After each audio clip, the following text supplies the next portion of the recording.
But he also gave you a couple more nuggets as well, yeah, Tabitha. I mean, dictate pace, of course. They want to run the floor, create tempo, but be aggressive to the rim and get to the free throw line. That's something that the Dream have to improve upon, is stopping the clock, getting to the free throw line, drawing fouls. And the last thing is stopping the three-point shot. I mean, this Phoenix team has some of the best three-point shooters, actually the best three-point shooter in the league of all time, as Odyssey Sims. Very versatile, demanding more attention on the offensive end, especially with so many bodies being out. Tiffany Hayes finds Elizabeth Williams on the inside, and you love to see that connection early. Odyssey Sims pushing the pace for Atlanta, finds Elizabeth Williams. And when she's hitting that shot, you understand she has one thing on her mind, and that's being aggressive offensively. Not allowing second chance points off of second chance rebounds, excuse me. So right there, a bit of a break because it got knocked out of bounds. But Atlanta was there to not allow.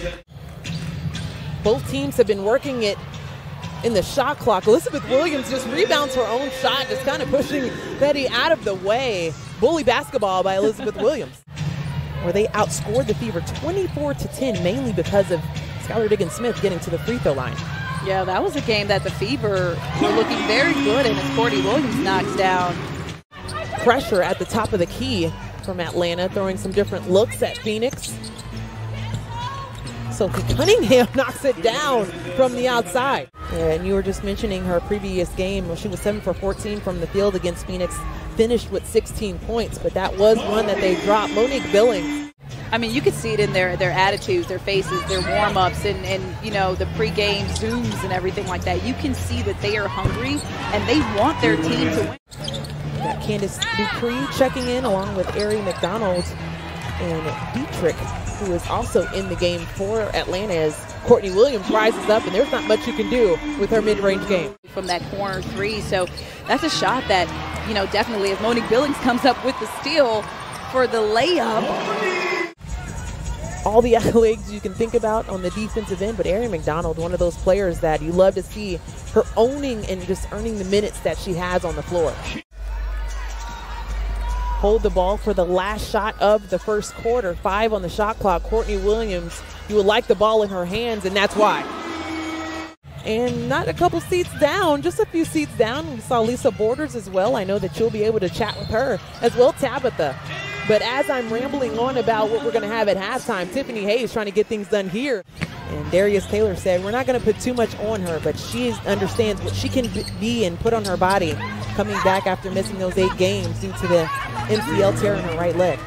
Ari McDonald can't connect on the three-point line. And as you were mentioning, Bria Hartley as well.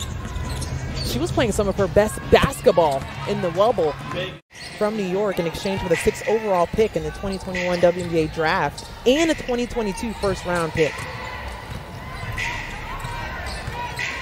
Candace Dupree, and that's the game we love to see. We want that as part of our locker room. We want that a part of this group that wants to build as they move forward. The and one for Shea Petty. Petty. All buckets. She's just so creative, so crafty, such an excellent scorer, and a really good addition to this Phoenix team. Petty right now with 5 points for Phoenix. And on the other end, it was really good defense by Blake Dietrich to get that steal. As Cunningham goes past Dietrich to get to the basket, but on the other end. And also this season alone, I mean, this organization has completely just represented and embodied how Atlanta is, the culture and all.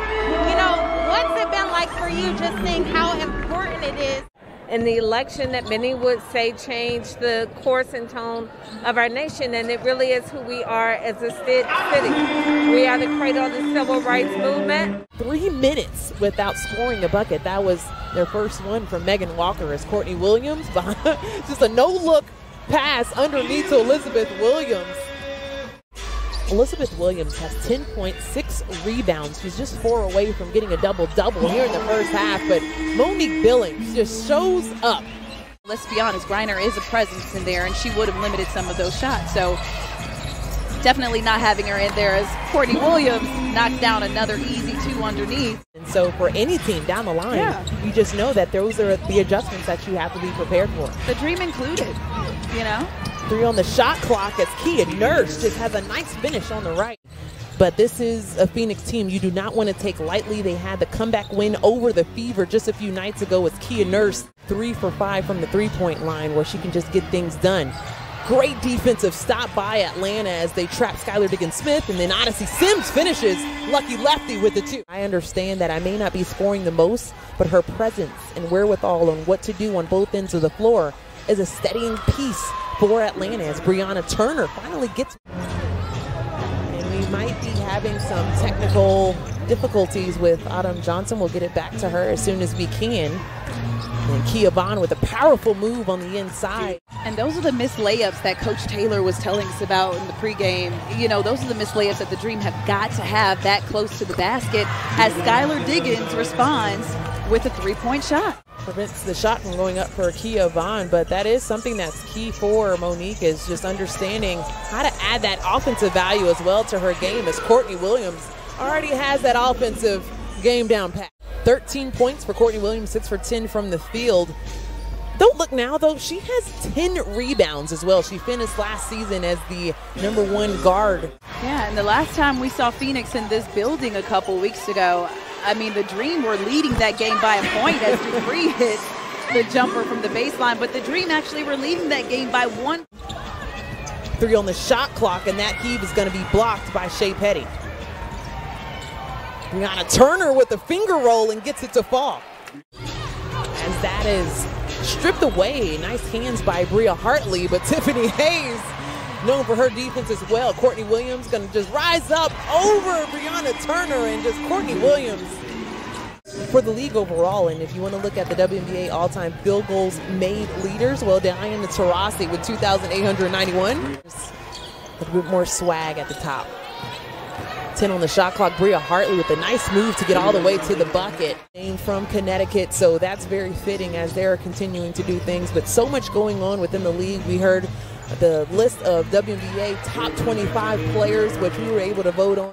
So you mentioned it, just the difference from the first half to now. Elizabeth Williams, as Courtney Williams just drives the bucket. If you look for a bucket, and Elizabeth Williams, she had 10 points at halftime. She's now sitting at that exact same point, 10 points and 8 rebounds. And she said, Angel, you can shut that up. That's right. She's 8th in the league in rebounds, and you can see why. It's all over the glass for Phoenix. And that one goes. But also shooting 78% from the free throw line. Steady player. Outside shot, a much needed bucket. As we're under the halfway mark for the quarter. Courtney Williams working the baseline just a bit, and there's not much you can do when she gets to the sweet spot. And that definitely has everyone on their feet in the arena. Monique Billings, baseline shot, and that's buckets. Contagious, Angel. And they're just trying to find ways to finish this game. This would be a huge win for Atlanta as Skylar Diggins-Smith just knocks it down from deep. A lot of action going on so far on the offensive end by Atlanta. We'll see if they can find a way to get a bucket. Well, Monique Billings, we see ya.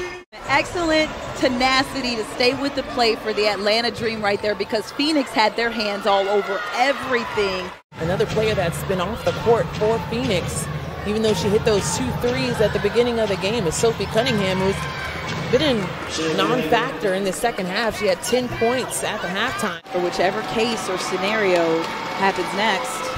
And Shea Petty knocks down all 3 free throws. Atlanta Dream calls the timeout. They find Courtney Williams. She's covered. She heaves it up. That one doesn't go, and that is a tough closeout for Atlanta, as that's 8 straight wins for Phoenix over Atlanta as they celebrate at half court. And that's a heartbreaking loss for Atlanta, who led the entire game.